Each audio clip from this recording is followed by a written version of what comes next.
Hello, everyone, and I thank you for joining us today.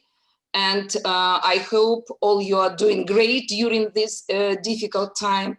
But it is not a reason to be sad, yes, because a new school way is on its way, and I'm sure that you are ready to face new challenges of our unpredictable time. And today I would like to share with you my experience and explain you the changing roles of and increasing responsibilities of teachers.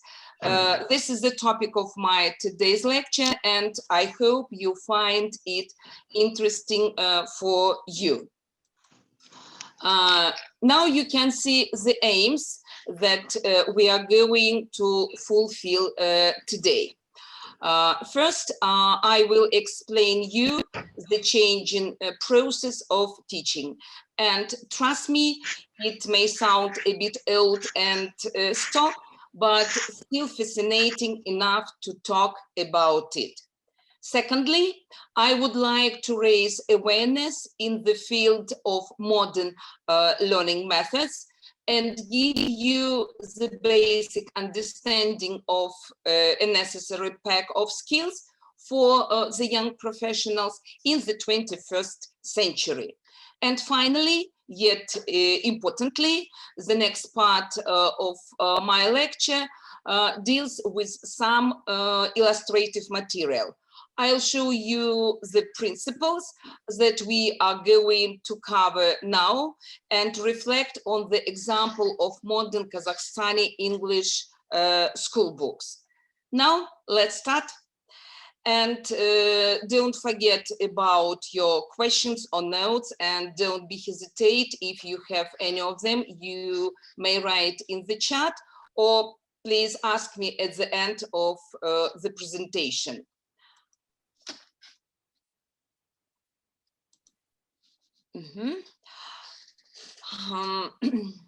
A famous American historian, Henry Brooke Adams, who was also a part of the famous Adams family. It's just a small reminder that John Adams was the second president of the USA, once said, teachers affect eternity, and no one can tell where their influence stops. In my opinion, this quote fully reflects the things that we have in the 21st century.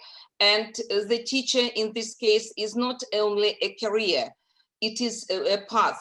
And in addition, I am pretty sure that this thing is unchangeable for us and for those whom we are teaching. However, I can't say the same about the world in the whole. As you know, the pandemic has influenced every particular area of our lives, and we were forced to change our lives practically in 1 minute.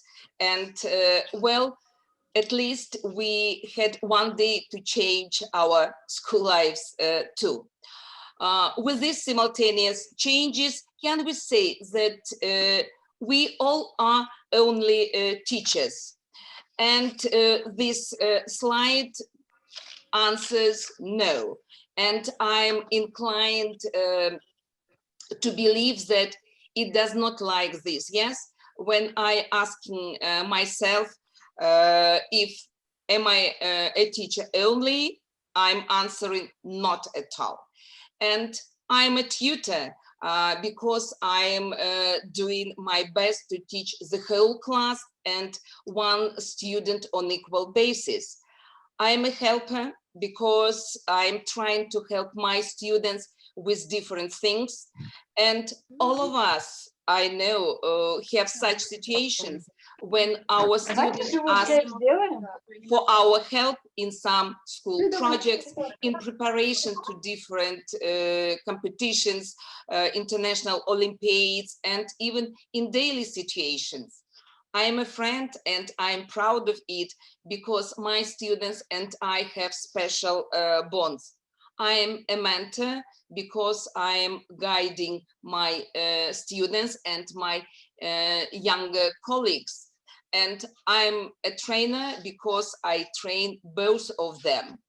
And I am an advisor because I am not only teaching, but I also know my students on a deeper level. I know them, first of all, as personalities. I know much about their hobbies, their interests, and their problems, sometimes concerning their families. And so, are we only teachers? Of course not, and no. And we have answered this question. Please, the world changes so fast that we have only a limited amount of time to adapt. And distance learning does not make our lives easier, and it creates absolutely new conditions within your reality. And we have been proving it during the last school year. So, from offline to online. Colleagues, please switch off your phone.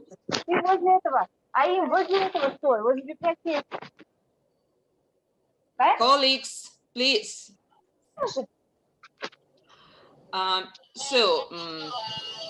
How do you like it so far? Well, I mean, what are your thoughts? How was the transition for you? I mean, the transition from offline to online education. From my point of view, it was quite challenging. And the world of the 21st century is the world of soft skills, and we are developing them on the best based on personal communication, like projects, teamwork, presentations, debates, brainstorming, etc. And when we shifted to online learning, we also met another side of the 21st century. It is the era of digitalization, the era of artificial intelligence, and the era of Google, social networks, and others. We moved to virtual communication, the type of communication that is mostly developed within our students, but sometimes not within the teachers. And so, what is the problem? And frankly speaking, it is not the problem, but I think it is an opportunity to answer these questions. How to balance between soft skills and digitalization when our students are digital natives, and we teachers, I mean, most of us are digital immigrants. And the solution is not simple as it may seem at the first sight.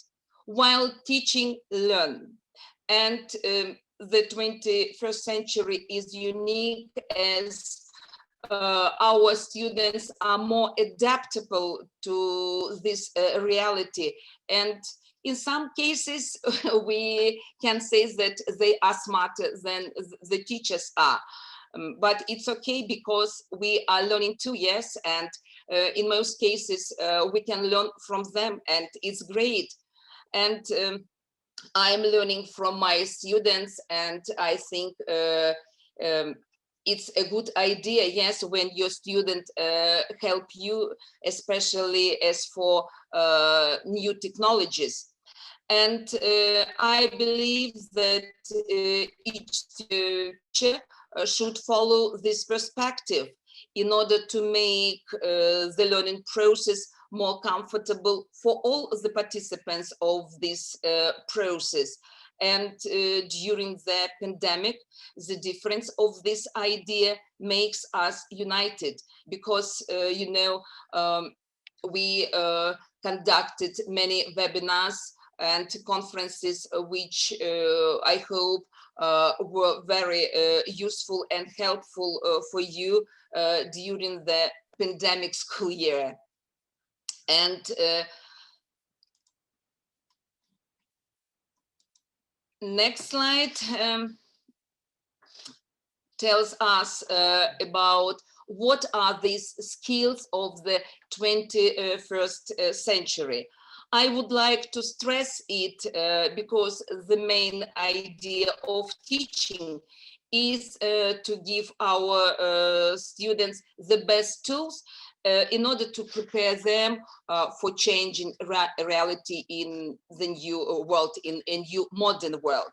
And therefore, you can see the list on this slide, and I dedicated each brick for one skill. Let's start. Problem solving. It is the act of defining a problem, determining the cause of the problem, prioritizing, identifying, and selecting alternatives for a solution. And of course, at the end, it is implementing this solution. As for creativity, it is the ability to think clearly and rationally, understanding the logical connection between different ideas. And we often speak, I mean, last time we often speak about teamwork in global perspective. Yes, and this year our students will have a new school subject. It is global competencies. That's why this skill is very important, because irrespective of the role, it is very rare for a person to work alone, and meaning one must communicate well, actively participate in conversations, debates, discussion, and of course, respect the perspectives. And from my point of view, the ability to get along with fellow colleagues and work with others is quality that we all have been developing and fine-tuning unknowingly since our childhood. When we speak about types of literacy, I mean media literacy or technological literacy or information literacy. I want to begin with saying that it is the age of the internet, and this age has dramatically increased access to different knowledge, and students need to learn how to process and analyze large amounts of different information.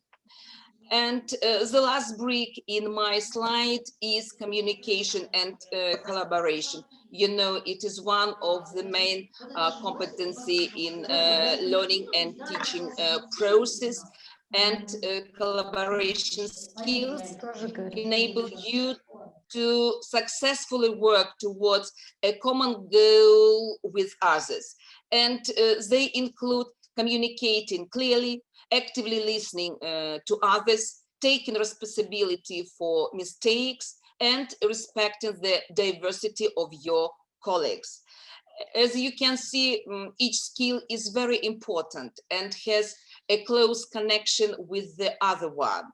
It means that equal development of each skills will lead a student to a successful career and a happy life. And speaking about the third aim of our lecture, let's take a look on express publishing English school books for Kazakhstan. And in this case, I chose the books for our high school.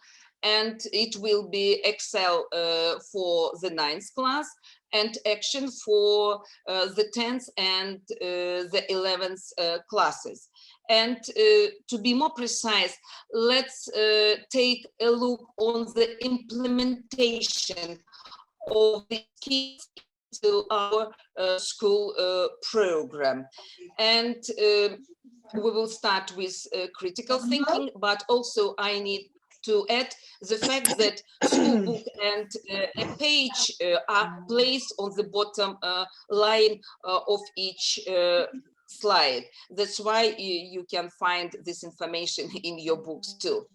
And coming back to critical thinking, this slide demonstrates photos with tasks. As we can see, right after reading the text and watching the video, which we have on our digital disc, you can find such tasks as, colleagues, please switch off your microphones. It's very difficult to conduct the webinar, please. Colleagues, please, and here, after I told you that after reading the text and watching the video from our digital disc, students are asked to answer the following questions. What would it be like living in Sauran? And you may give them 3 minutes as it is instructed in this exercise, but everything depends on your students' level. You may give them more minutes, yes, for thinking over this question.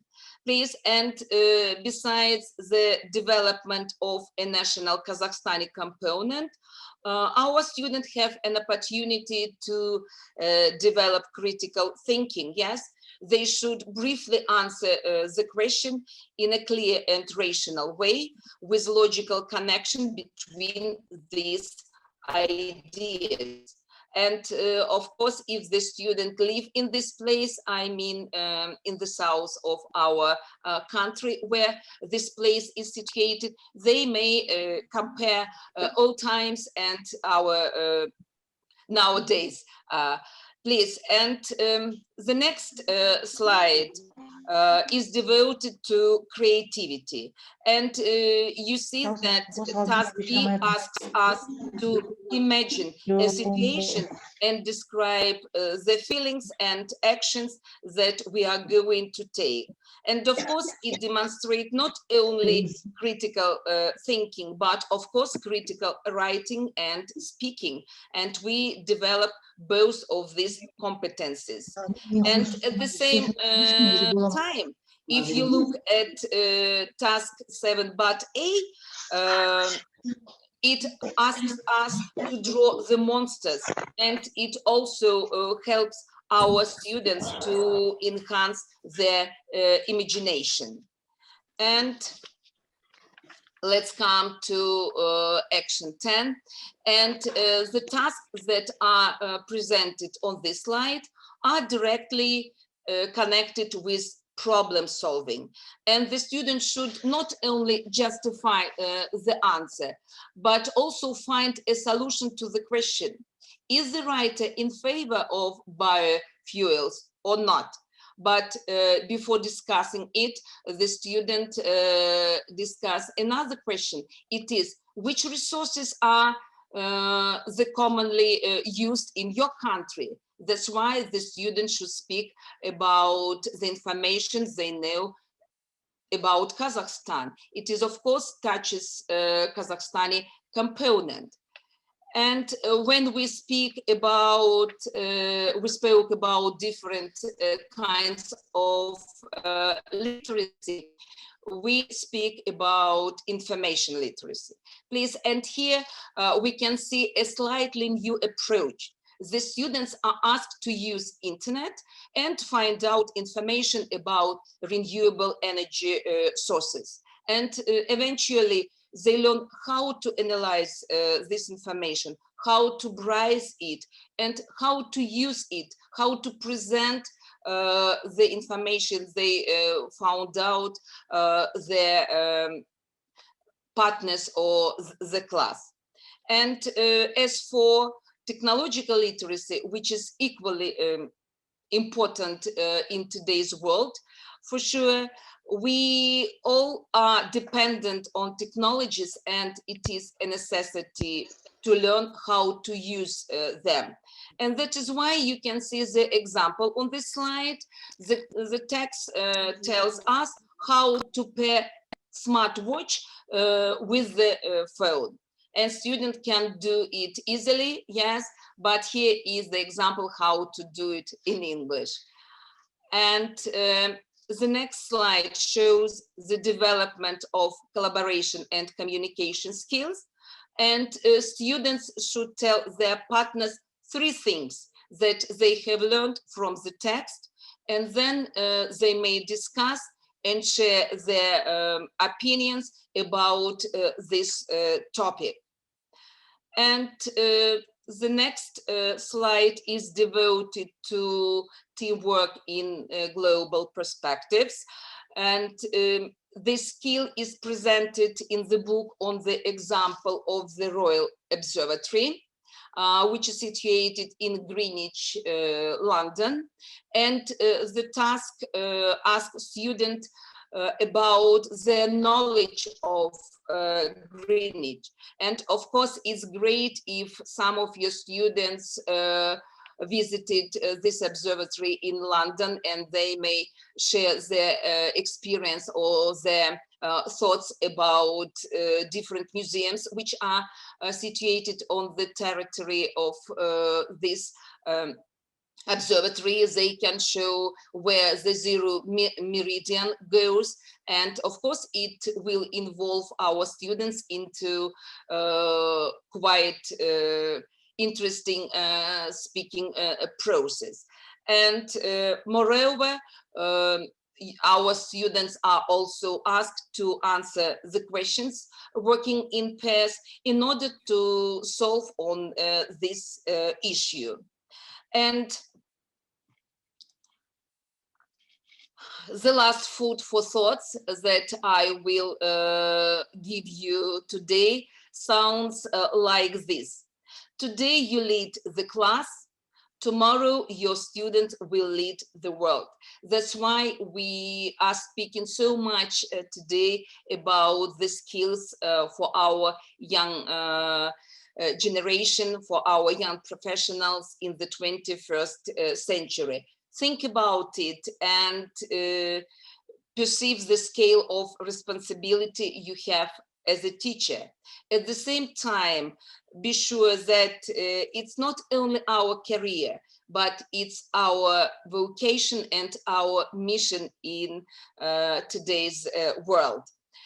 And finally, this is all that I prepared for you, and I hope that you enjoyed it.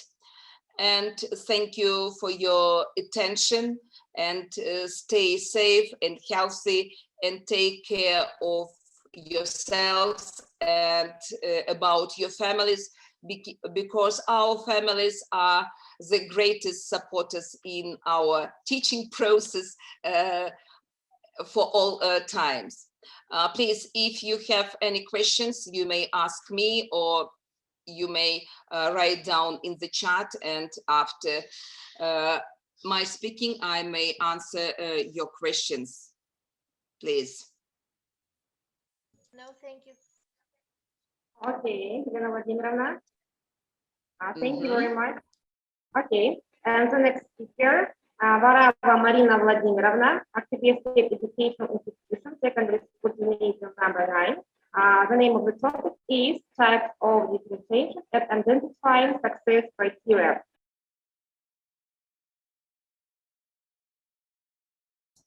So hello everyone, and of course I want to start with, can you hear me?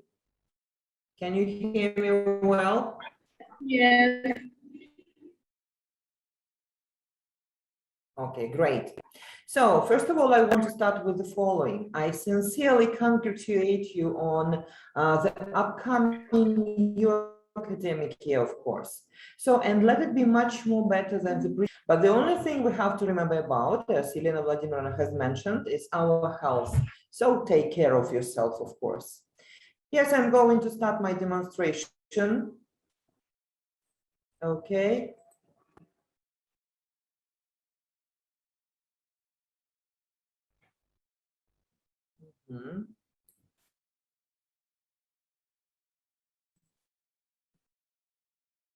So just a minute.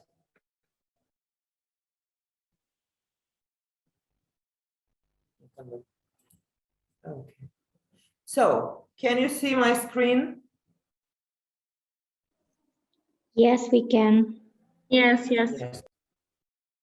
Yes, thank you very much.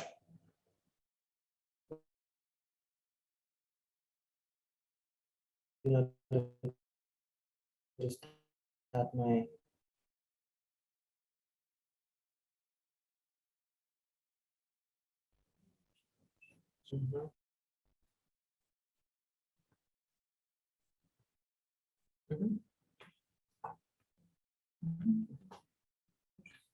Yes, I will try to do like this. Yes, okay, so let me start. Today we are going to discuss different types of differentiation, and of course, we will try to identify success criteria. So as far as you remember, you can hardly ever meet two children who are alike. Yes, it is true. Based on this principle, differentiated teaching and learning is key to ensuring that children have multiple options for taking in information and making sense of concepts.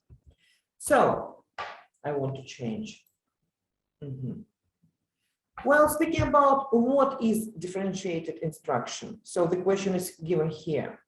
We have to remember about it, because to differentiate instruction is to recognize students' varying background knowledge, readiness, language, preference in learning, interests, and to react responsibly. It is also a process to approach teaching and learning for students of different abilities in the same class. Again, just the same question, what is differentiated instruction? This is the intent of differentiated instruction, is to maximize each student's growth and individual success by meeting each student where he or she is and assisting in the learning process. Well, I wanted to remember about four the most important elements to differentiate their content, process, product, and learning environment. Speaking about content, here we have to remember about what the student needs to learn or how the student will get access to the information. As for process, the activities in which the student engages in order to make sense of or master these writing projects that ask the student to rehearse a unit, and a learning environment. This is the way the classroom works and feels. Well, to differentiate actively and support individual and diverse students in the classroom, the teacher is required to be flexible in the approach, in order to adjust what the children will learn, speak about them, about process, and how they will be learning. Here I mean product. Well, if we look at the examples of differentiating content, they are the following. Using reading materials of, at varying readability levels, putting text materials on tape, using spelling or vocabulary lists at readiness levels of students, presenting through both auditory and visual means, using reading bodies, meeting with small groups to reteach an idea or skill for struggling learners or to extend the thinking or skills of advanced learners. Here are examples of differentiating process using tiered activities, providing interest centers, develop agendas, task list for the whole class, and work that addresses individual needs of learners, while offering manipulatives or other hands-on supports, and varying the length of time a student may take to complete the task. So here are examples of differentiating product. Well, giving students options to show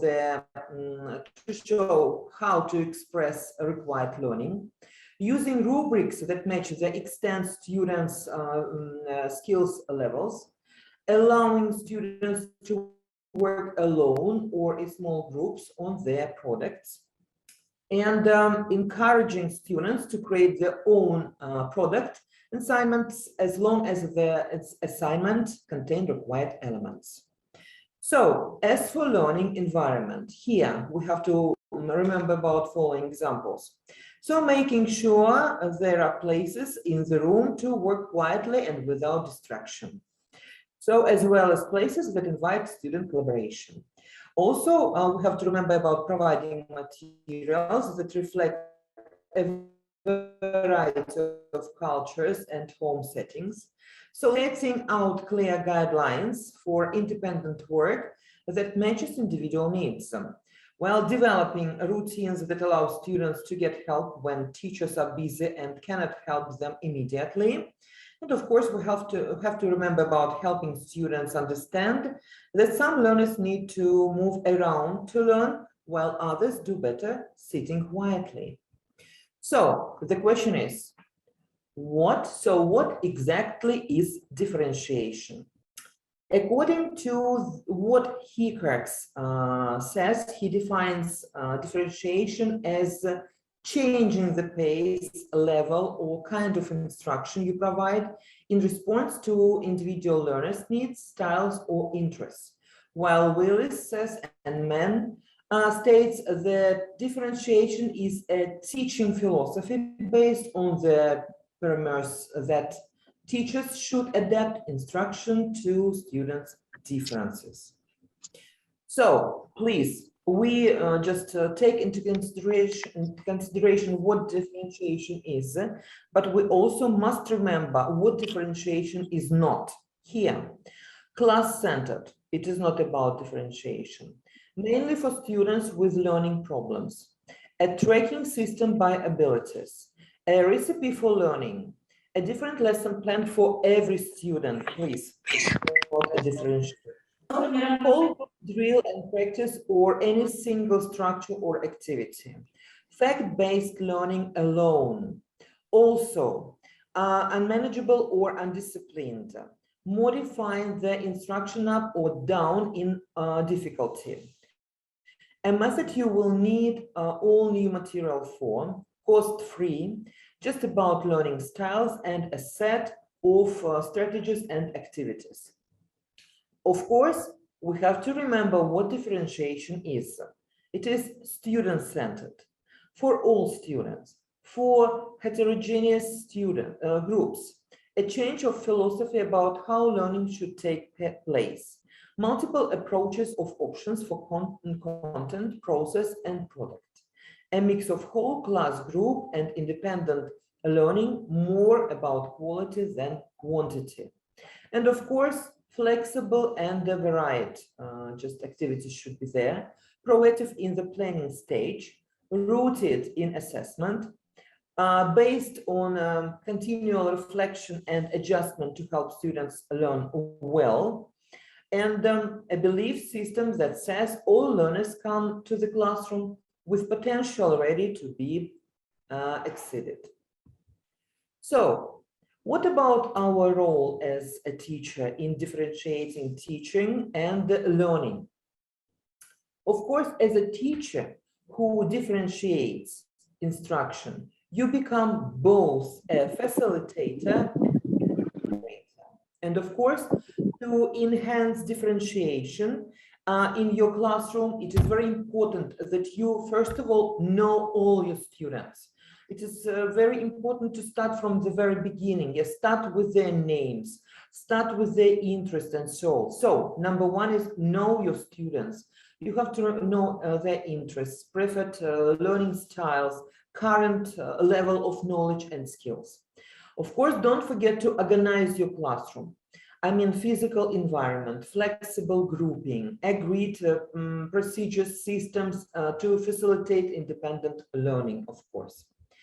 Well, differentiating instruction may mean teaching the same material to all students using a variety of instructional strategies, or it may require the teacher to deliver lessons at varying levels of difficulty based on the ability of each student. So teachers who practice differentiation in the classroom may design lessons based on students' learning styles, group students by shared interest, topic, or ability for assignment, assess students' learning using formative assessment, manage the classroom to create a safe and supportive environment, and continually assess and adjust lesson content to meet students' needs. So how do we make sure that all of our students are treated fairly? As you already know, fundamental lesson content should cover the standards of learning set by the school district or state educational standards. So, but some students in your class may be completely unfamiliar with the concepts in a lesson, and some students may have partial mastery. And of course, some students may already be familiar with the content before the lesson begins.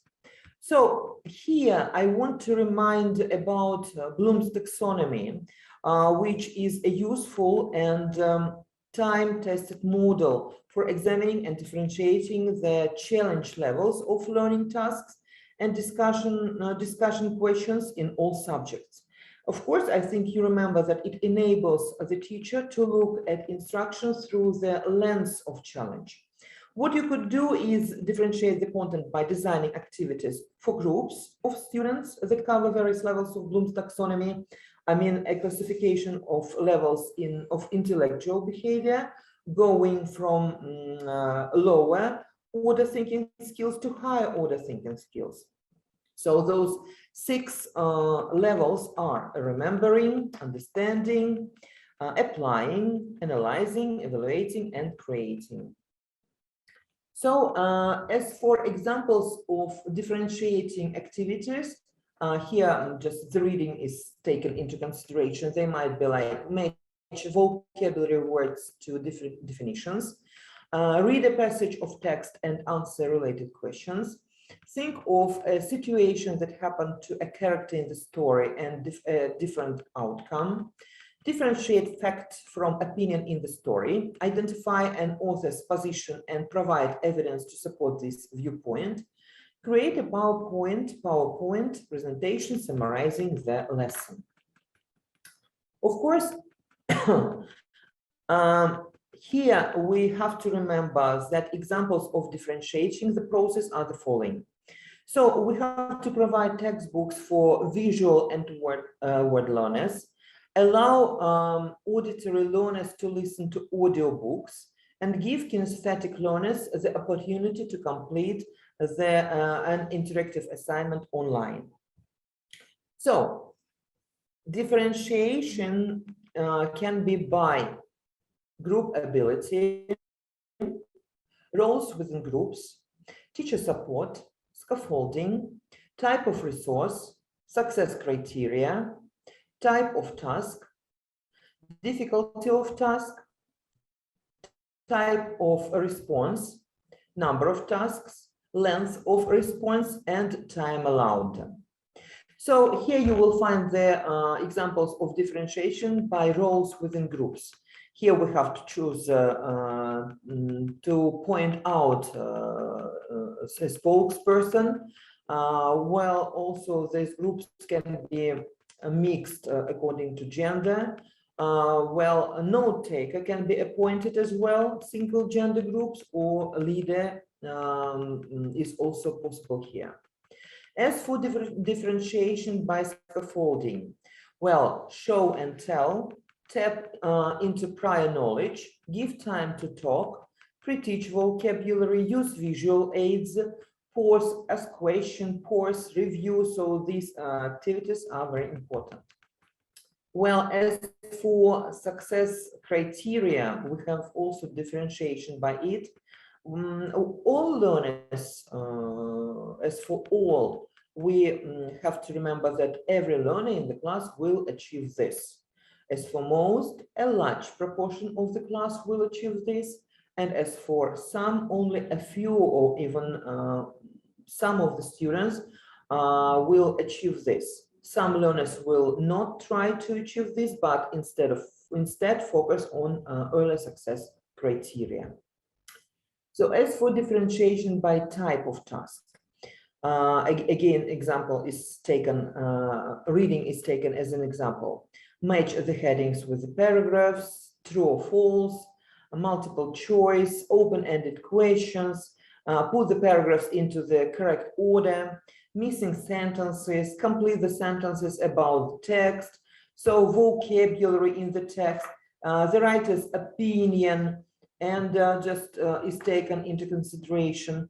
And of course, we can use all these tasks. As for just differentiation by difficulty of task, here again Bloom's taxonomy is given, because you know a table that includes examples of questions that pertain to each stage of Bloom's taxonomy. Some teachers have found it helpful to have a chart at the back of the room displaying the taxonomy with some sample questions to remind them to vary their questioning, and also as a model for children to use when they are composing questions. So I want to point out how it supports differentiation. So Bloom's taxonomy enables the teacher to categorize activities and questions by level of complexity, thereby ensuring that a wider range of higher order thinking challenges are provided to children. And of course, in addition to this, Bloom's taxonomy high levels of thinking reinforce basic content, thus ensuring children that need more time than others to develop their content knowledge, or they need more time for this.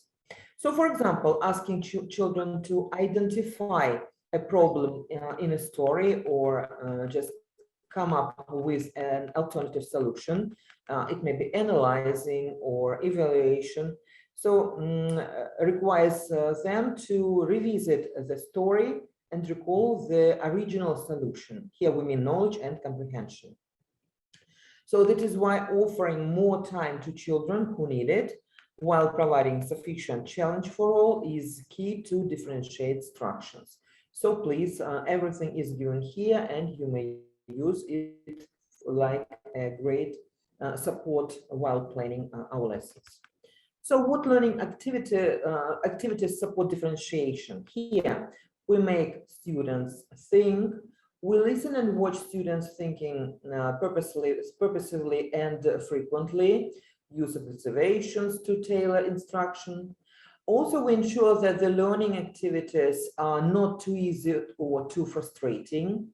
We ensure that the learning pace is not too fast and not too slow, but just right.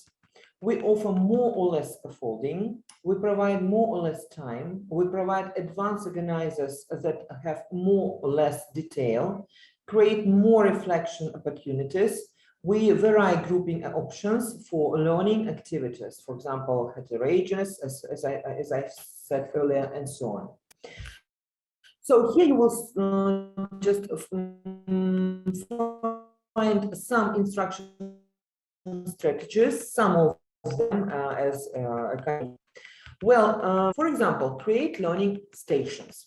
We have to provide here. We provide different types of content by setting up.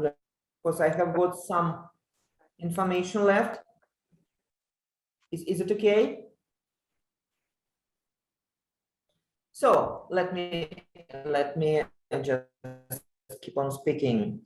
Well, students can create artwork group which involves creating artwork, reading an article, completing puzzles, listening to your teach, and to help students process the content after they've been through the stations.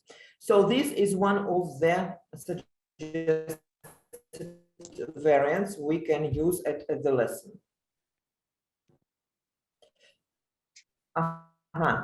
Number 2, use tasks. Like learners, tasks allow you to give students a range of content. Answering tasks can also be a small group activity, adding variety to classes that normally focus on solo or large group learning. First, make or identify tasks and questions that you'd taught textbooks. Second, print and eliminate cards that each contain a single task or question. Here you can use just teachers' resources, which can be also useful for you. Finally, set up stations around your classroom and pair students together to rotate through them. Of course, you can individualize instruction by monitoring the pairs, addressing knowledge gaps when needed. So one more thing which I think will be useful: interview students. Asking questions about learning and studying styles can help you just pinpoint the kinds of content that will meet your class needs. Of course, while running learner stations or a large group activity, pull each student aside for a few minutes. You can ask about their favorite types of lessons, their favorite in-class activities. Also, you can ask a question about which products they are most proud of, and others. So track your results to identify the themes and students will with uncommon preferences. Of course, it will help you determine which methods of instruction suit their abilities better. One more, use the think, pair, share strategy. So the think, pair, share strategy exposes students to 3 lesson processing experiences within one activity. It is also easy to monitor and support students as they complete each step. As the strategy's name implies, start by asking students to individually think about a given topic or answer a specific question. Next, pair students together to discuss their results and findings. Of course, finally, have each pair share their ideas with the rest of the class and open the floor for further discussion.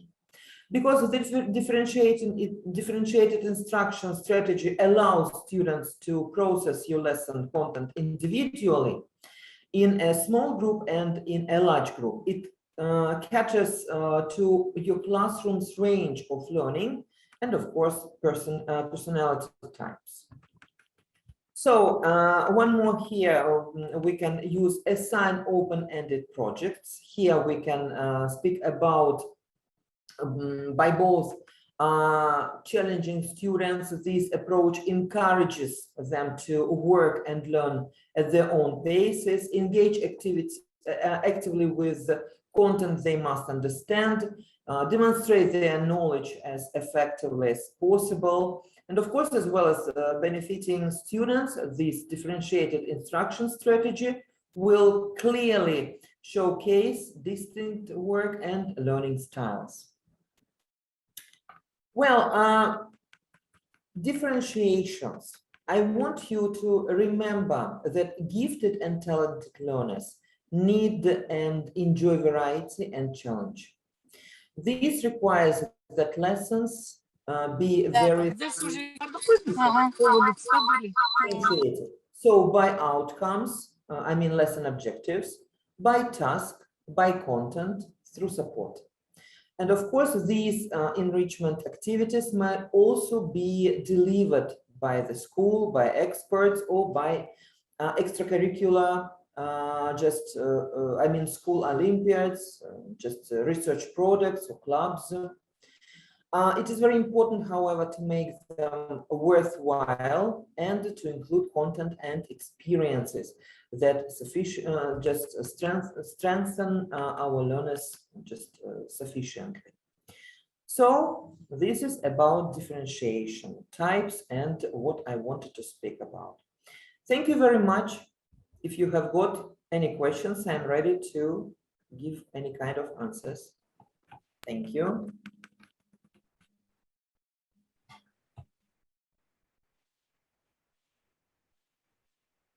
Окей, thank you very much, Марина Владимировна.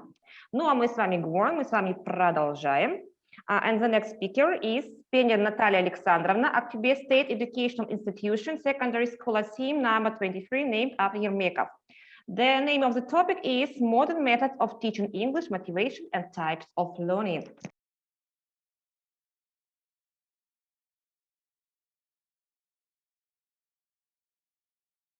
Okay, good day, everyone. So really, I'm very happy to see you again. Just at the very beginning of the school year, academic year, it's a good opportunity for everyone to meet and to share our experience. Today, I'm going to speak about some part of inclusive education. And I'd like to start with the poem, a very short poem, Jason's Wish. So then we will see why I decided to start with this. So Jason was angry as he took out his bike. Why is everyone different? Why can't we all be alike? He sat by the river and he tossed in his line. If people were like me, it would be mighty fine. All of a sudden, he caught a strange fish. It said, "Let me go and I'll give you a wish." Jason headed for home and he said, "What a sight. If everyone is like me, I'll be all right." He saw his mom. She looked just like him. And so did his dad and his sister Kim.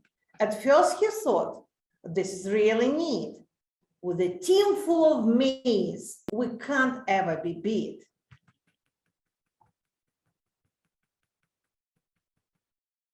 He headed for school at a full speed run. Boy, what a day. Will this ever be fun? He called to a classmate, say, what's up today? But since all thought alike, there was nothing to say. He left for a movie with plenty of time, but everyone went, so there was quite a line. He looked for his friends whom he wanted to send, but all looked alike. So which could they be? Well, after a while, he shouted, no more. One of me is fine, but 100's a bore. There are differences in beauty, I now understand. And beauty of differences makes this a wonderful land. So today we're going to speak about different students that we teach at our schools. Really, we need to think about different students. When speaking about inclusive education, we don't mean only students with special educational needs. Here we need to think about the difference, about about all the students that we meet in our classes, at our lessons. So here may be the students, advanced students, they may be gifted students, they may be students with special educational needs. And really, there is a beauty in this difference. So thinking about how to organize an effective lesson, we need to think about the ways we can motivate our students. The principal aim of teaching is to form a positive motivation. So it's clear for everyone. So we need to motivate the students to develop practical skills and communication in the class. So even the best students have days when they are not motivated for classrooms for different reasons. And this is the teacher's responsibility to notice it and to take the steps of emergency to change the situation in the classroom and to involve everyone into the process of learning. So teachers who love teaching teach children to love learning. That is the main idea, that is the main goal of any teacher of today's. So how to motivate the students? First of all, begin the lesson with a funny story or a problem to be solved. Yes. So when the students are asked about the skills of the teacher that they appreciate more, usually on the first place, there is the sense of humor. Your ability to find out the way from a difficult or some complex situation, or sometimes the situation, for example, is now when you cannot rely upon the technical aids, so it helps the situation. So all the time, ask the student's opinion. Interest and they are ready to the problem, because nowadays we conduct learner-centered classes and give examples from the students' everyday life and from your personal life, because the students are very, very interested in your personal life. So draw analogies with the material studied in other lessons, showing the students that there is a close connection of your subject with other subjects, that your subject is not isolated, and they really so we need to give the opportunity for each student to speak, not limiting his speech every time. So never be all the time, please be patient when the student starts speaking. So when you stop him or her once, it will mean that they will never speak as free as they did it before. So we need to take into account the interests of each student, their hobby, their wishes, and so on. So, and of course, all these activities just at the very beginning of the class, they create a friendly atmosphere in the class. So we need to encourage the students and praise them for even the smallest success, because it's very important for the students to see if they manage to do this or that task. So this lesson should be student-oriented. It's the question out of discussion, and it means that the whole lesson should be organized around every student, not about all the students, but around every student, their life, their interest, and the teacher need to touch only positive or neutral for students' issues. So that means that the teacher needs to know the students' personal life, some facts from their personal life. So when we speak about family, don't insist on speaking about, for example, when given the task, please tell me about the last Sunday when you, your mom and dad went to the cinema. Think before giving this task, because really some of the students, they don't have one of the parents, or sometimes they're orphans. So think about it, not to offend them. So problem situations must be the basis of discussion tasks, stimulate students' mental activity, and contribute to motivation, emergence, and need for speech, forming hypotheses and assumptions. The discussion also motivates the students' activity, allowing each student to express his or her ideas at the lesson. So that is the way. Again, if you created before the start of the discussion, if you created a friendly atmosphere, the students will not be afraid of discuss any of the topic, especially if the topic is closely connected with their personal life. So the ways to increase the level of motivation to learn a foreign language. Here, I must say that the colleagues who spoke before me, in their previous presentations, they touched upon these ways. So role play games. So that's why I'm not going to speak in details, because the material is not new. I'm sure it's not new for you, but still. So there are role play games, project technology. So we have been using this technology efficiently for some years already, and we see really that this is the technology that helps us to involve each student into the project, into the process of learning. But still here we need to be very attentive when distributing role, when grouping the students, and so on and so forth. Collage making method. So that is this is the method the students like a lot, because here they have a chance to express their knowledge, to show their knowledge equally. So the use of videos, cartoons, and animated films. The students, it doesn't matter how old they are, the students like, because of most of them are visual learners, they like to watch videos, and usually these are the videos on the topics we study, cartoons and animated films. And last 2 academic years showed that we teachers also can create these films. Computer multimedia presentations created by students or cartoons and animated films have a strong impact on students in motivational terms. So here we're speaking about flipped classrooms when the students are involved in the process of making the films, the cartoons and so on. So everyone struggles to be motivated at some point, and when you see your students in that place, try some of these fun ways to engage the children in your class. If all this fails, so think about something else. Variety is enjoyable for students and teachers alike. Avoid getting stuck in a route, and your students will probably find themselves motivated without you even trying to make it happen. So do you remember the poem I have started with? Variety is enjoyable. So for us, the variety of students are enjoyable because everyone is quite different, and we need to find an approach to everyone to think about each student while preparing for the lessons. Of course, one of the obstacles that the students meet at the lessons, at any lessons, not only the lessons of English, that is the fear of making mistakes. We need to assure the students that mistakes are proof that you are trying. So, and it's better to call them not mistakes, but unexpected learning experiences. While speaking about motivation of the students, we need to, of course, we touched upon some of the interactive technologies in teaching foreign languages. So here I'd like to read the following quotation: tell me and I'll forget, show me and I may remember, involve me and I'll understand. So to prove this quotation, I'd like to show you the learning pyramid. I like to give this sample very much because it shows visually. So the effectiveness of different activities at the lesson.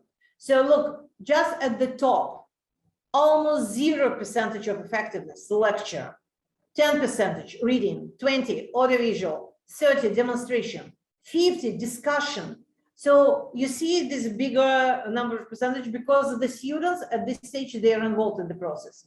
Practice doing when the students are involved and they need to do something using their knowledge, 75%, and teach others 90%. So why this big number?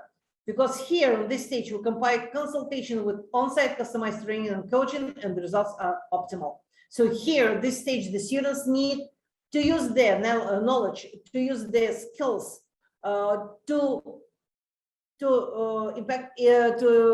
use it in practical activities.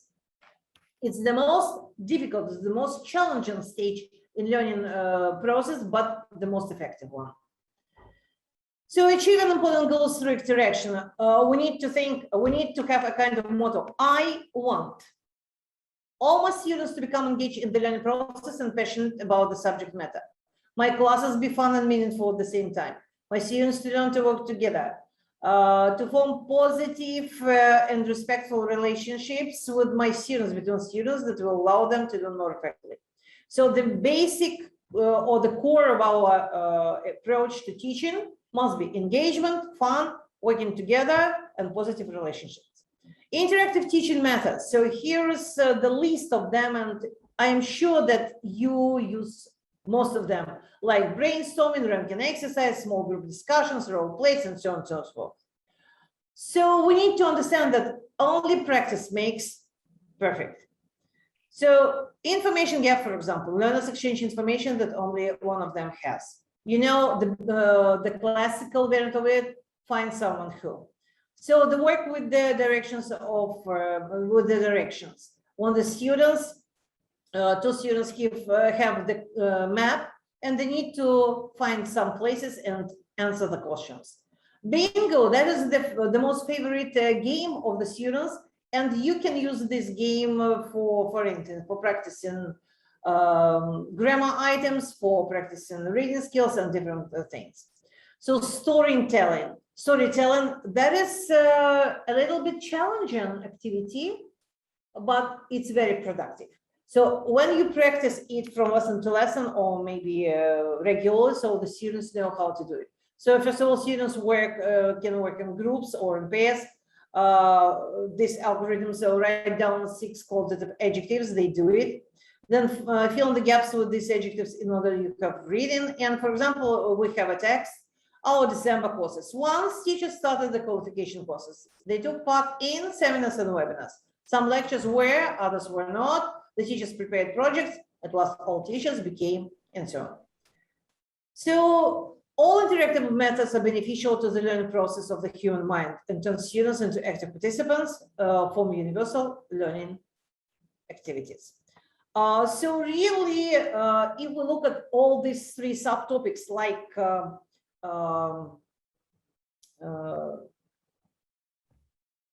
a difference of our students, then motivation of our students and interactive methods, we need to think about all these things, take all of them into consideration when we plan our lessons, when we prepare for our lessons, and when we really want, but I know that every teacher has the goal to make his or her lessons effective and productive.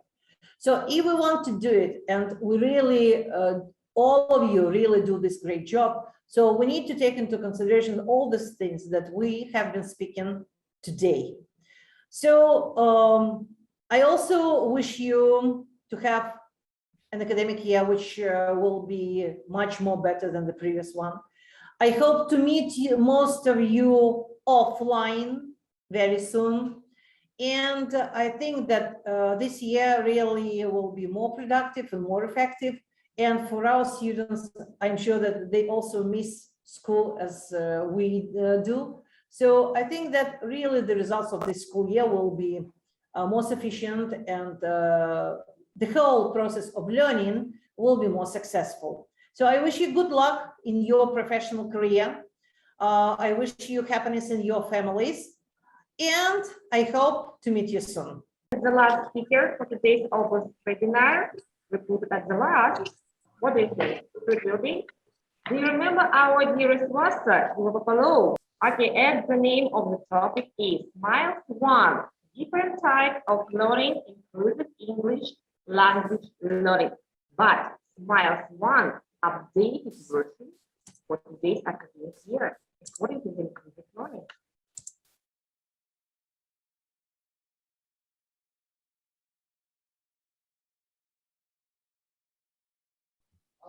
Hello, my dear friends in Kazakhstan. Hello. Once more, we meet in a different way than our usual way.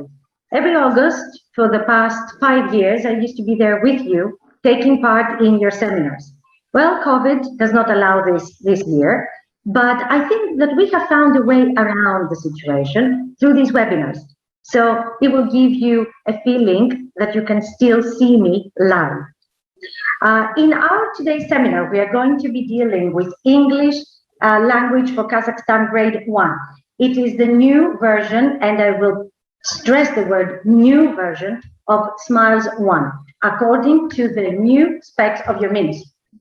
So I will try to analyze all these new things about the book. You will never stop listening to this word, new. This new book, specially prepared for you in Kazakhstan. But before I do that, I would like to start with some theory. You know that in all of my presentations, I start with a little bit of theory, because what I'm trying to show is that no book is written unless we take into consideration specific theory. And what I always try to do in my presentations is show you how this theory comes to practice in the book, and thus justifies the right choice that you've made, picking this book up and using it in your schools. So let's get started. Just give me a second to share my screen.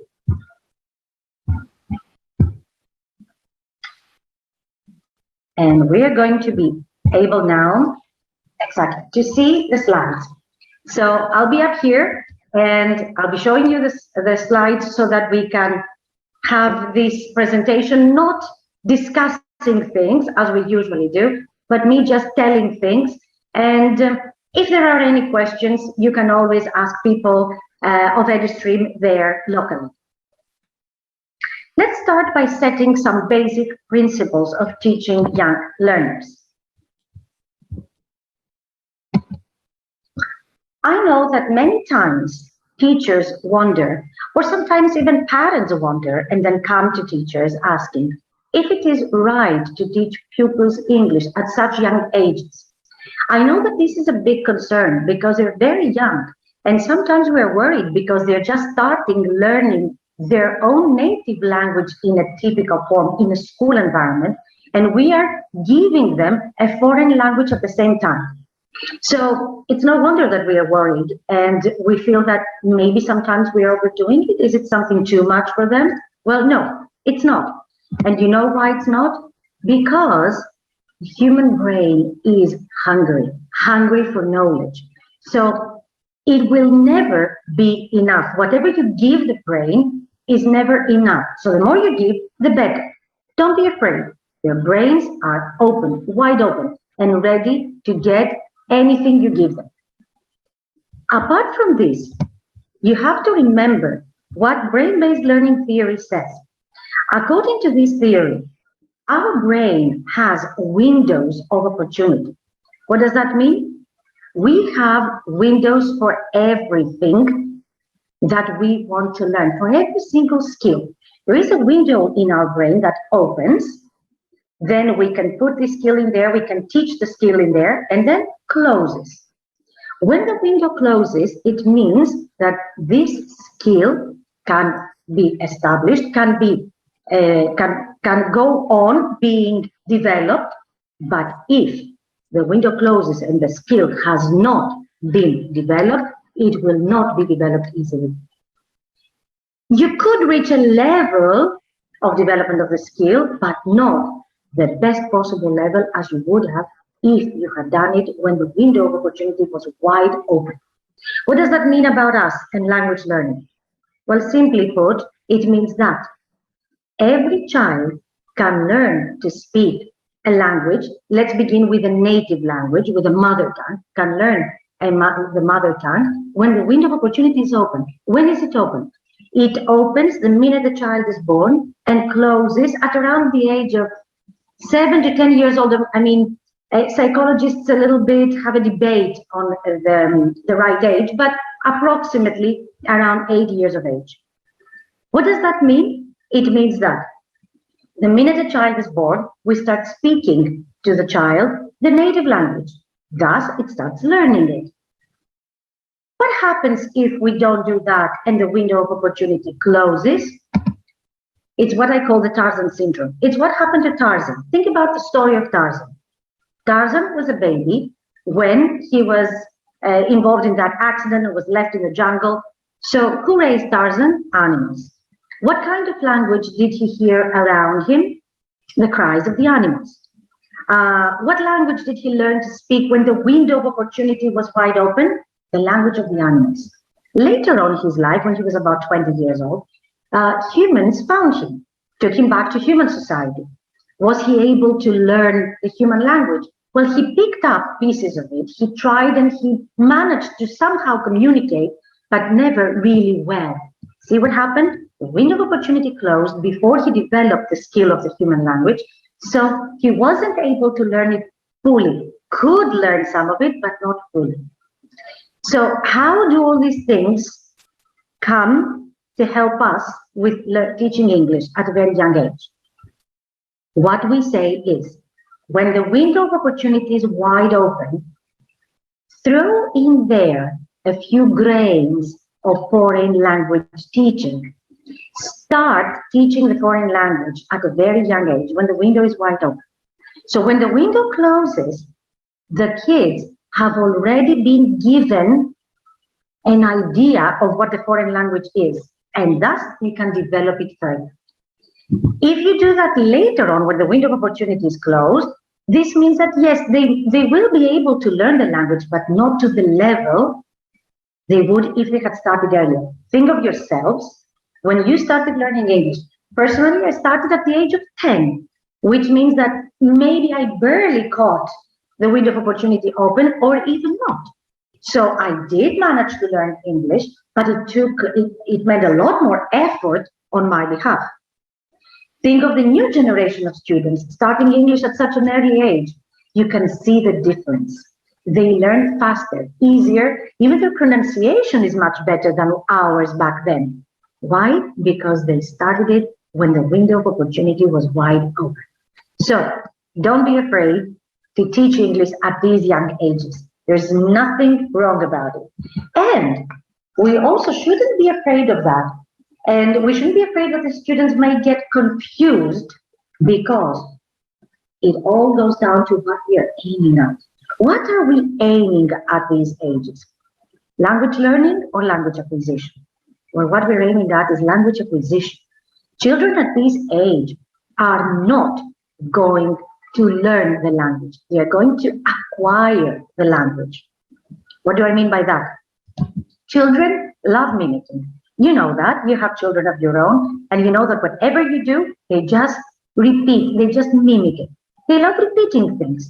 So whatever you say, they repeat it after you. So because they love mimicking and they love repeating, what do? They acquire knowledge, they acquire things. Actually, language acquisition is the normal process for learning a language. You don't start with rules. You start by picking up bits and pieces of the language.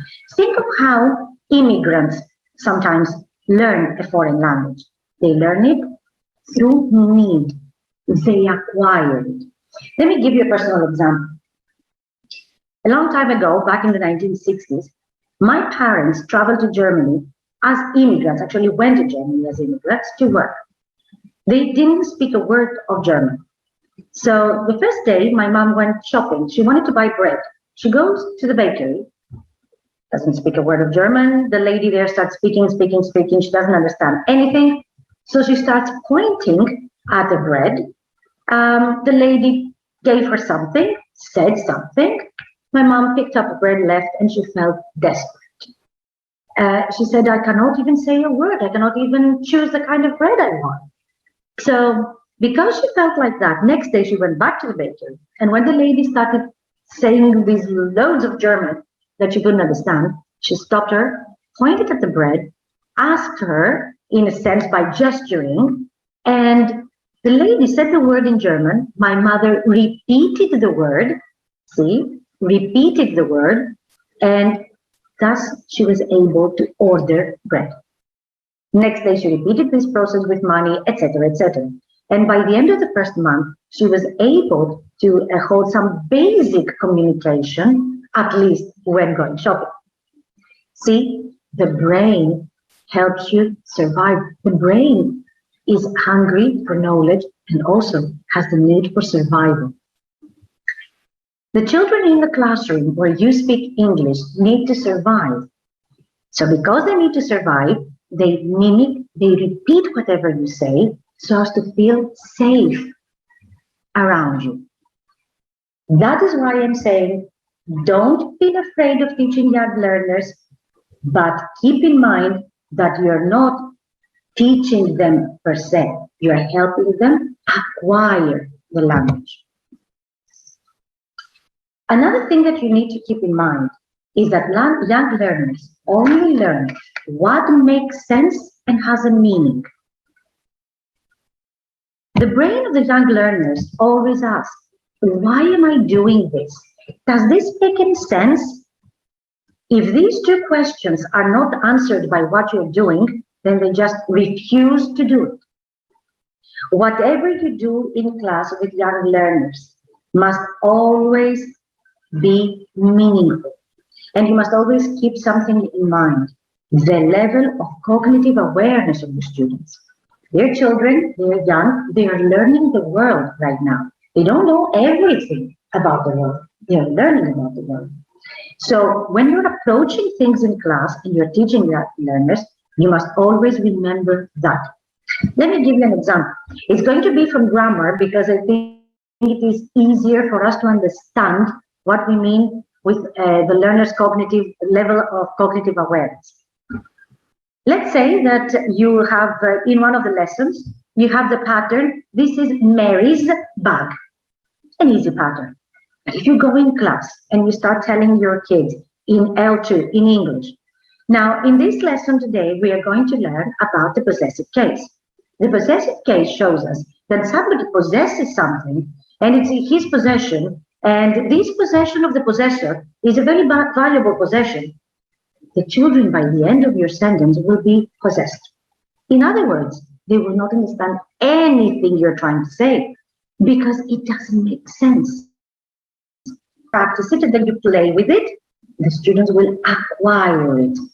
You do not need to go through rules. You do not need to explain the grammar phenomena behind that. You just need to play and practice with it. Then this will make sense, this will have a meaning, and the children will be able to acquire it and use it, because this is what we are aiming at, acquiring and using the language practically, not learning grammar rules. So this brings me to this point, and I think now it's becoming very clear that children, yes, can practice grammar, yes, can play with grammar, but they cannot learn grammar theory at these levels.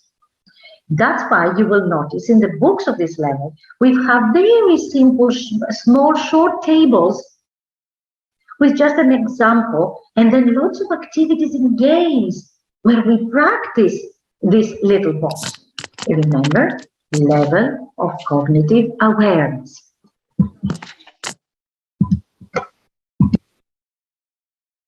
For example, this is taken from English language for Kazakhstan grade 1. A rabbit can hop, it can climb.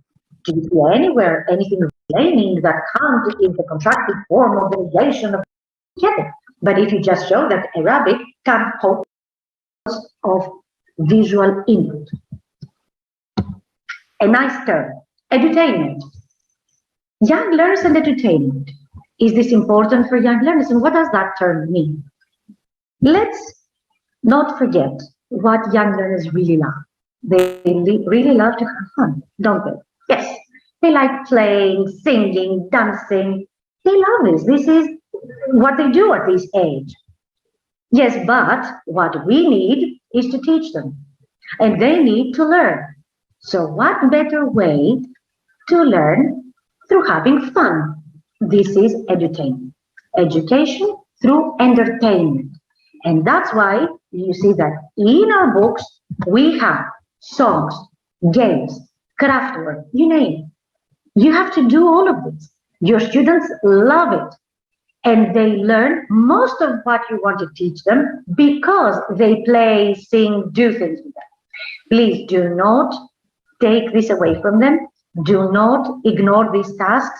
And yes, ladies wearing our high heels, we're going to be dancing and singing. And gentlemen, wearing your best clothes and suits, you will be dancing and singing in class. That's the fun of teaching young learners. Let's not miss out on that. See, craft work activities. We have them there because through this craft work activity, by making a simple mask, we will get a whole pattern back from the students with what this animal can do. You will see that in module 4. And then we are going to sing a song, Where's the Rabbit? And through this song, we are going to revise the vocabulary and the verb can of ability. And then we're going to play again. How many animals can hop, run, and jump, and the other verbs that we have taught? See, through craft work, singing and playing, we are practicing and revising knowledge taught in class.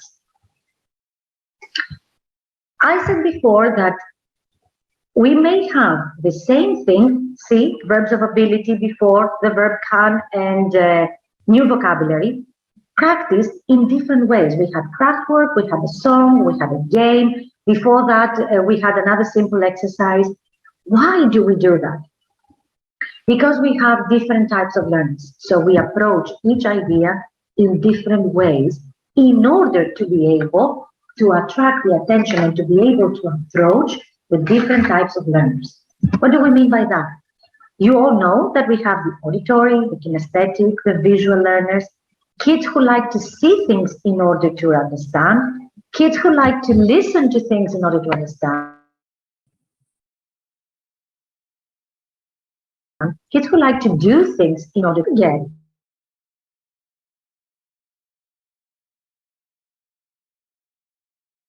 that there is a theory of multiple intelligences. So I need to make mathematical calculations, or they need to talk about it. They're verbal linguistic. So there are so many intelligence, so many different types of learners. We are all so different. No brain is wired in the same way as another. Okay, our brains are like our fingerprints, they're different. So being a good teacher means that I have to cater for the needs of all my students. How can I do that? I'm a teacher, I have 25 kids, 30 kids there. How can I do that? Well, this is where we come in, the people who create the material. And this is where you come in by choosing the right material. So if we're good writers of material, we must have different tasks evolving around the same idea so as to attract the attention of different types of learners and be ready for you to use it in class. Give it to you ready, okay? So does this explain now why I gave you this example before? Draw lines, match, then say and do. Think about kinesthetic learning, verbal linguistic intelligence students. Think about visual learners who are going to draw lines and match and see all these activities. When we say listen, point, and repeat, think about auditory learners, okay, etc., etc. So I guess now it becomes clearer to you why we approach the same thing in so many different ways to cover all our students. Input and output. I touched upon this idea before, and now let us explain it a little bit. Virginia Evans used to say to me that if we give 100% to the students, we will get back 80. So if we give them 50, we will only get 30. In other words, the more you give, the more you get back. Hungry brains, don't forget, huh? They are hungry for knowledge. They're hungry to get things there. So we give them input. What output do we get? There are two types of output. Output in class and output at home. And I will explain what I mean. In class, the kids will give you this 80% because they are in this protected environment of the class. Everybody is under the same umbrella. We're trying to understand what this lady is saying in this weird language, and we're trying to follow what she's doing. So they will be giving you simple replies, or they will be doing what you're telling them to do. This is output. If you tell the children, open your books, and they instantly open their books, this means that they're giving you output. We understood what you said, and we're doing this in class. Now at home, outside the environment of the classroom, the output is minimal at this age. First of all, let me clarify that we said before, brain does only what makes sense and has a meaning.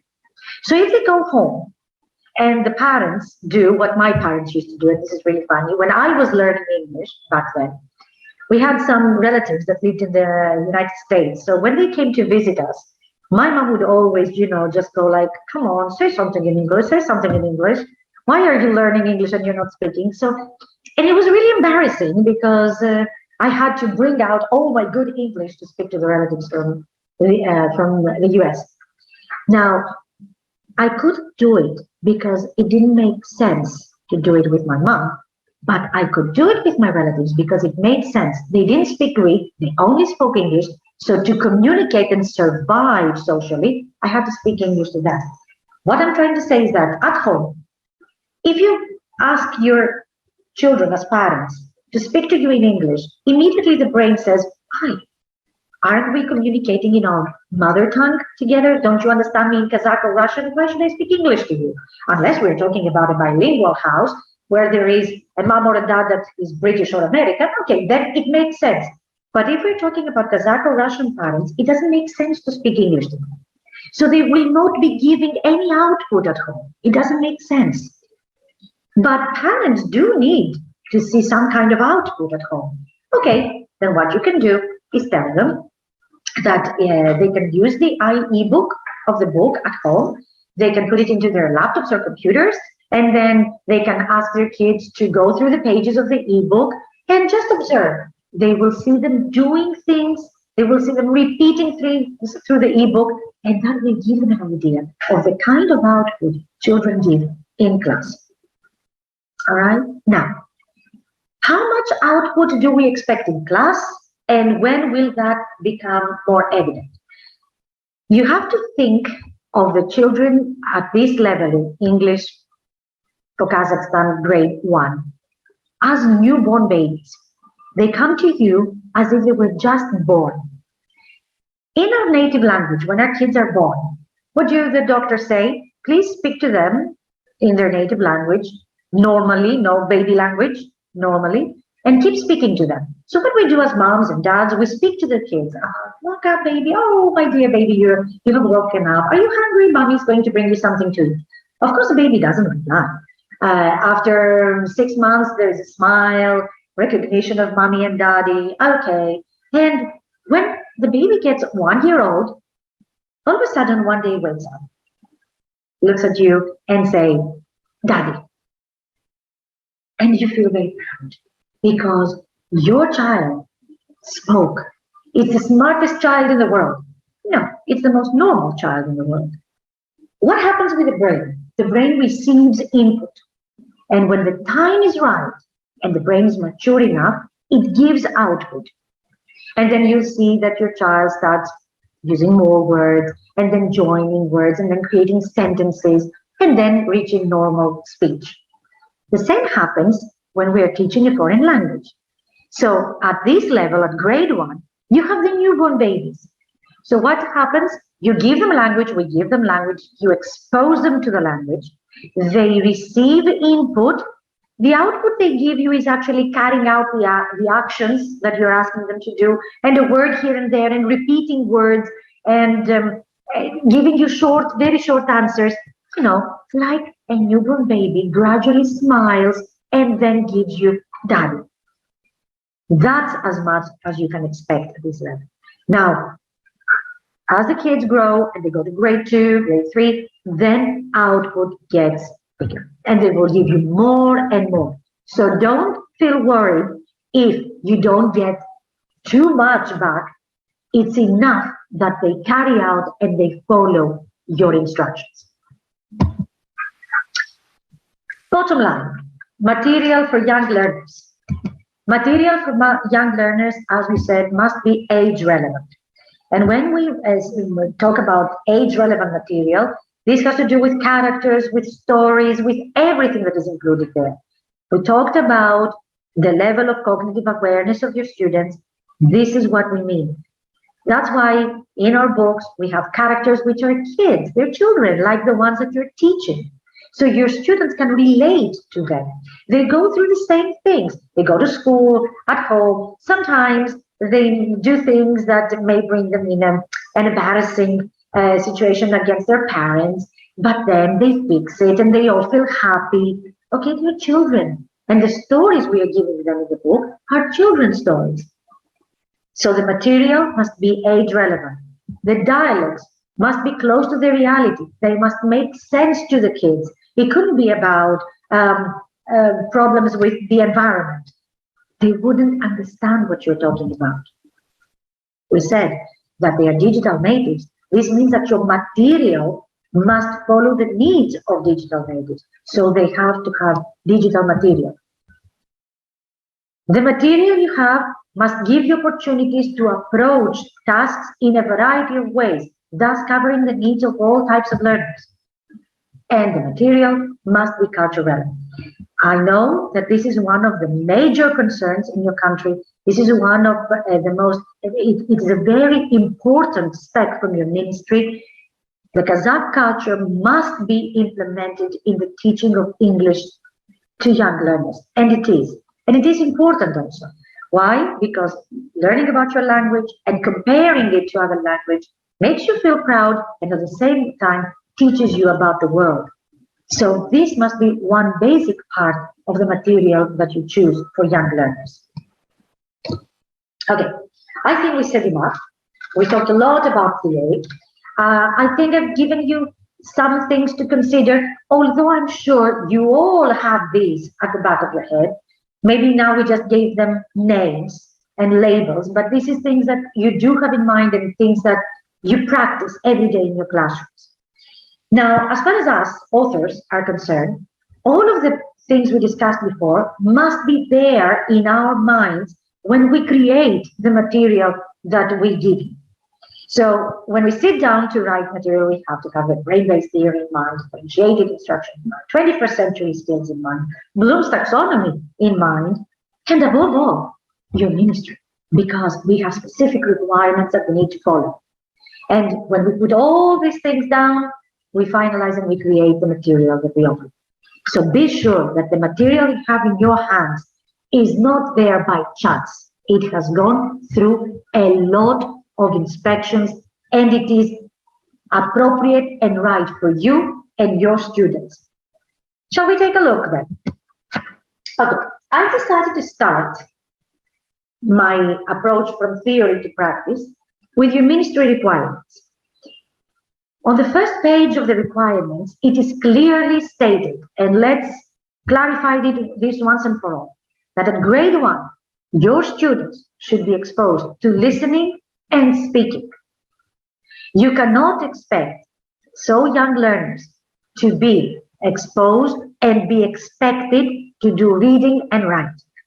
No, they need to be exposed to listening and speaking, and reading, as your ministry says, alphabet orientated and at a word level, which means teach them the alphabet, teach them the symbols, the sounds, and the names.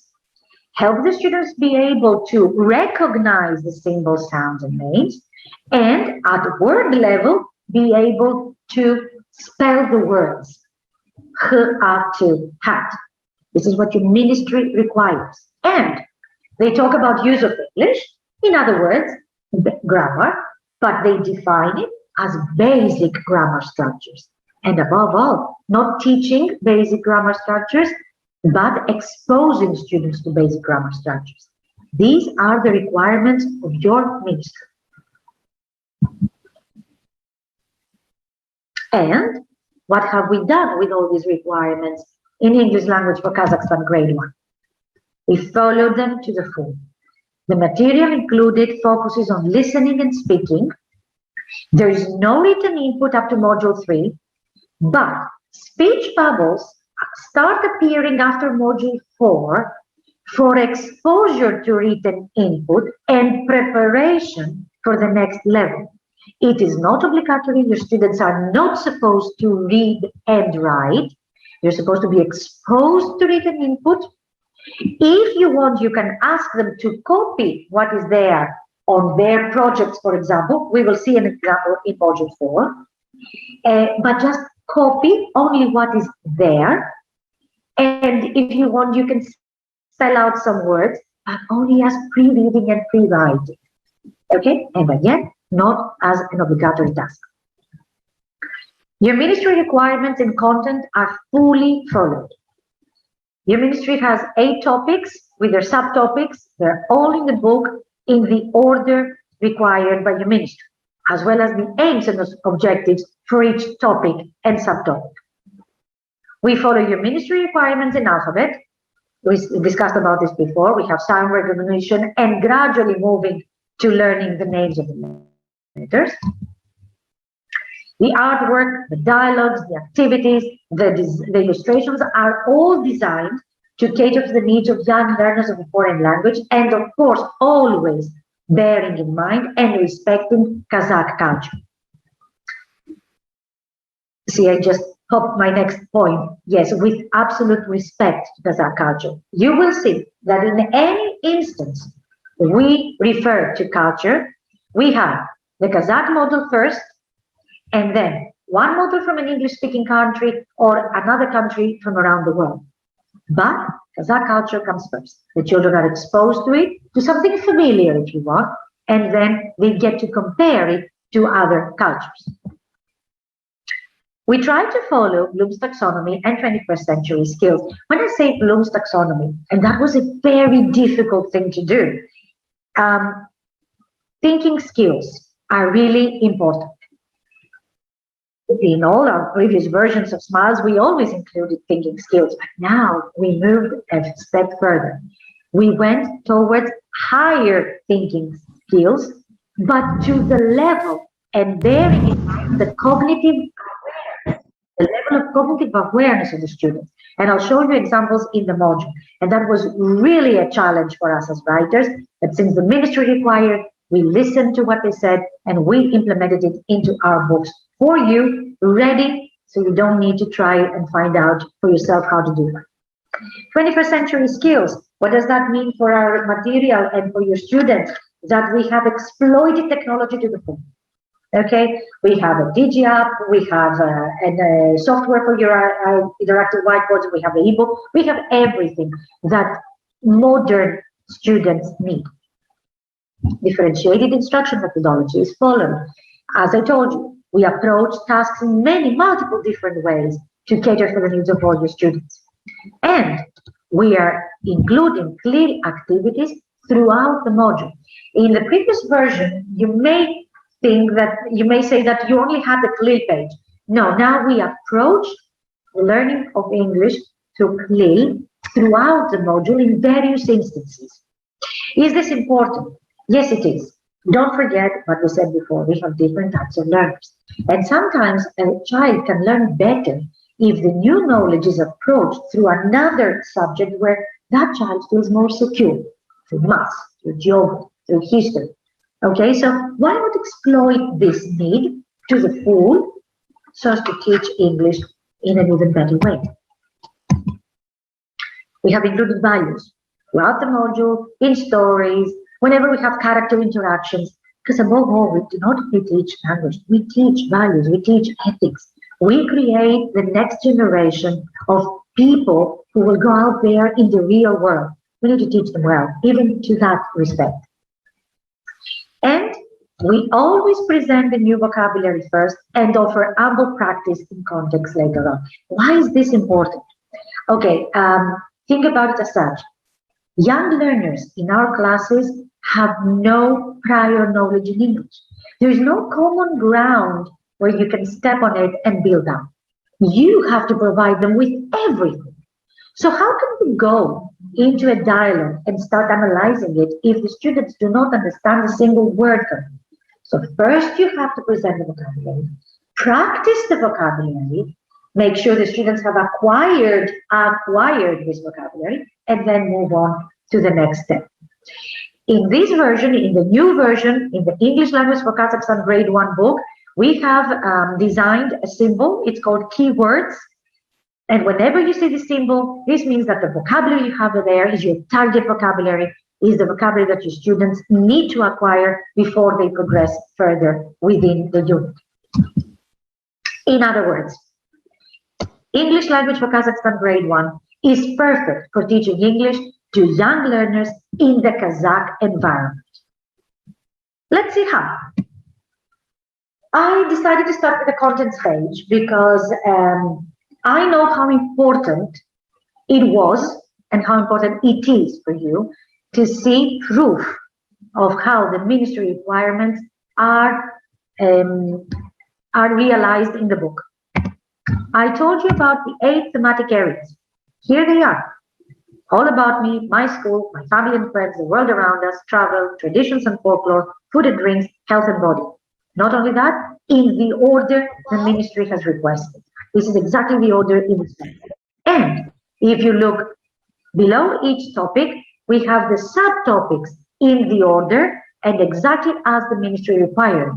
So since we will be dealing with Module 4 is the world around us. And the subtopics by the ministry are animals, hot and cold, and in Kazakhstan. The vocabulary, the aims and objectives, everything that is required by the ministry is there, and let's see how. This is the first spread of the module. See? Topic, the world around us. There for you. First subtopic, animals. Exactly. What did we say before? There's no common ground to build on. So what do we start with? We start with the presentation of the new vocabulary. And see, visual input, full color, demonstrating the activities. And then, simple practice of this new presented vocabulary through different tasks, bearing in mind the needs of different students. So we have draw lines, match, then say and do. And also, I'm sorry, but I will have to take a look at my notes, but let me point out that according to the ministry specs, then say and do, we have this big catalog, this big list with topics, subtopics, and within the subtopics, the aims and objectives. So in the subtopic of animals, we have point 1111, which required to have a task like then, say, and do. In the second task, where we have the craft work, the activity of how many animals come is 1.5.2.1 of the requirements of the ministry. And a fish can swim, I can swim too, look at me, is 0.1513.1 of the ministry specs. What I'm trying to prove is on every spread, all the topics, subtopics, and specific aims and objectives of each subtopic are covered within the spread. Everything is in there. Now, craft work, games, songs, approaching language in different ways and through edutainment. And then, as you can see here, we have our dialogue. What's important? The characters, age relevant, the stories, age relevant. So these make sense to the students. They can associate with the characters. They can learn better. Plus, of course, again, we have thinking skills, as you can see there, and we follow the specs of the ministry. When it says there, hi, I'm Meg, this is my pet, it's a fish. What's its name?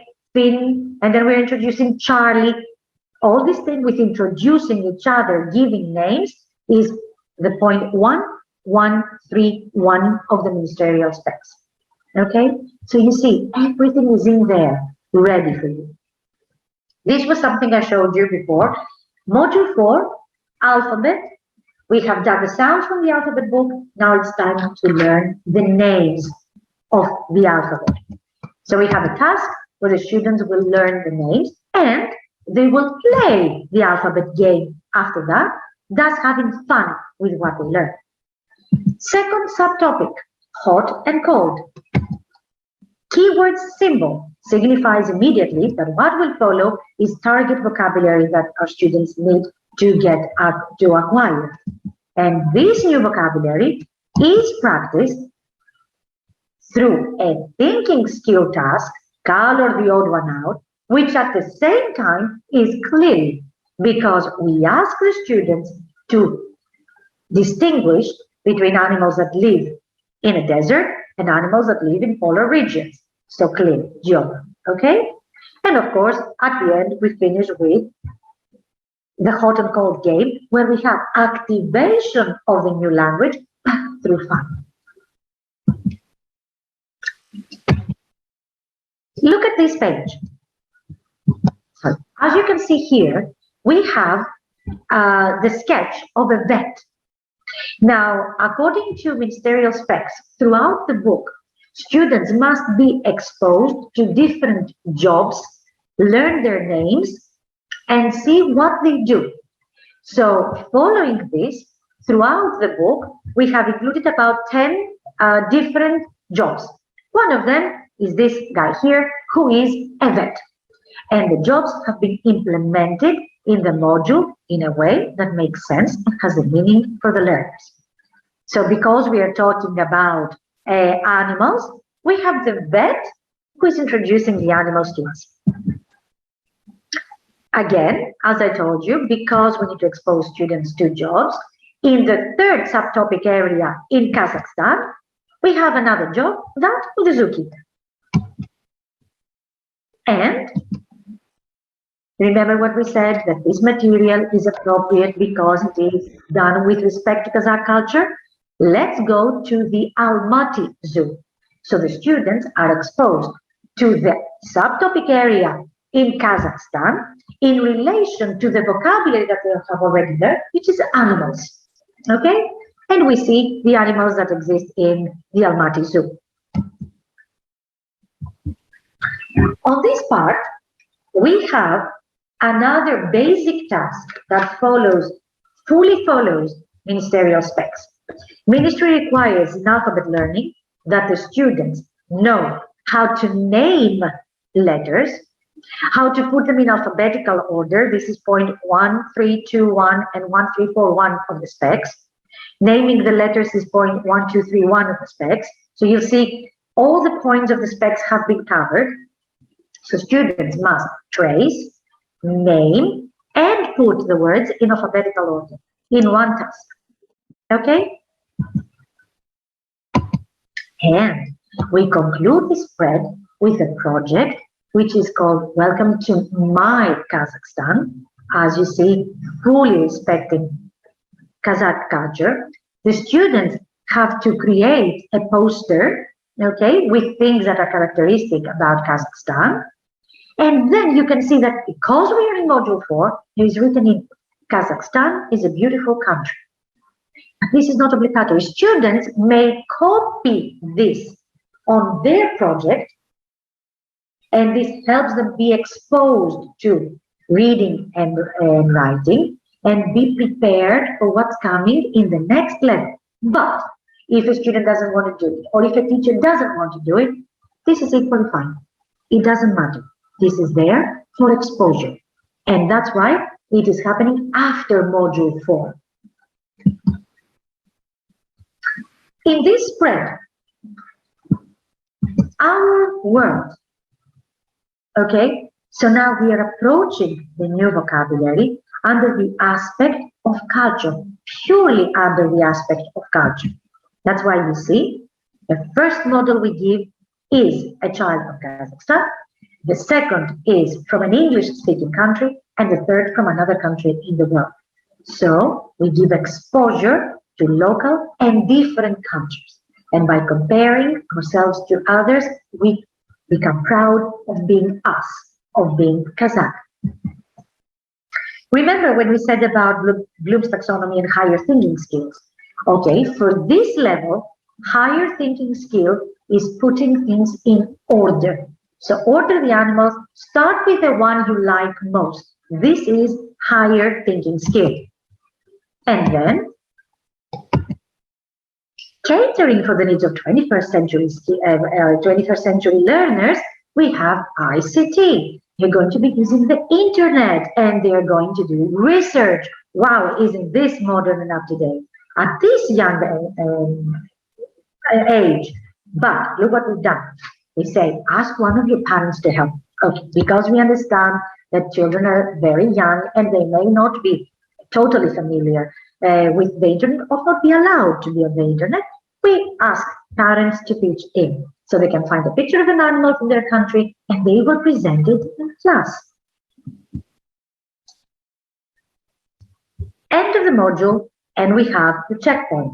So now the students get to revise what they learned in the module, but look, in such a fun way, stickers. Students love stickers at this age. They love taking out the stickers, putting them in the right picture, and it's something that at the same time is very useful for us, because by pointing at the sticker, we can ask them to repeat the target vocabulary. And don't forget that in the end, they get to evaluate themselves. They will decide how they felt at the end of this checkpoint. Stories. Remember, we said that we need to teach our students values, thinking skills and values. So whenever there is chance, we just look at material and we extract the value from it to teach our young learners. In other words, what I was trying to show you through the pages of the book is that everything we discussed in the beginning, all the theory that must be there at the back of our heads when we teach young learners is in your books. The material has been created to cater for the needs of students, but also for the needs of the teachers. You might be the best teacher in the world, but if you do not have material to help you, you cannot bloom. So what we try to do every time is bearing in mind theory, bearing in mind the needs of students, bearing in mind the needs of teachers, bearing in mind what the ministry requires, create the best possible material for you. The best possible material for teaching English in the Kazakh environment. Never forget that.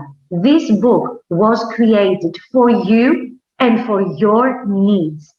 Yes, it is based on international methodology. Yes, international ideas have been included. Yes, the characters come from England because that's the target language. But the target language is taught, acquired through the medium of your culture. So be sure that this material is safe and secure for you to use, and it's material of top quality, written for top quality teachers. Thank you very much for attending this lecture. It has been a pleasure to be doing this for you once more. Hopefully next year, I'll be there with you. We'll be together. We'll be able to discuss things. We'll be able to take loads of photos, which I love doing with you. We will be able to dance and have fun together as we always do. I miss Kazakhstan. I miss the level of the teachers. I miss our discussions. Be sure that I'll do my best to be with you next year. Thank you very much to all of you. Thank you, EduStream. Thank you, Express Publishing. Till next year. Окей. Спасибо огромное участникам сегодняшнего августовской конференции. Повторяю еще раз, тот, кто прошел регистрацию, презентацию, сертификат, поурочное планирование, КТП, вы все получите на почту. Знаете, что компания EduStream Express Publishing каждый год, кто пользуется нашим производством учебников, оснащает полностью вас всем необходимым материалом. Поэтому спасибо еще раз всем за участие. Если есть вопросы, пожалуйста, можете задавать. Всю необходимую информацию, презентацию, то, что вы сегодня услышали, всю необходимую информацию, поурочное планирование, КТП и сертификат до понедельника вы получите на почту, которую указали при регистрации.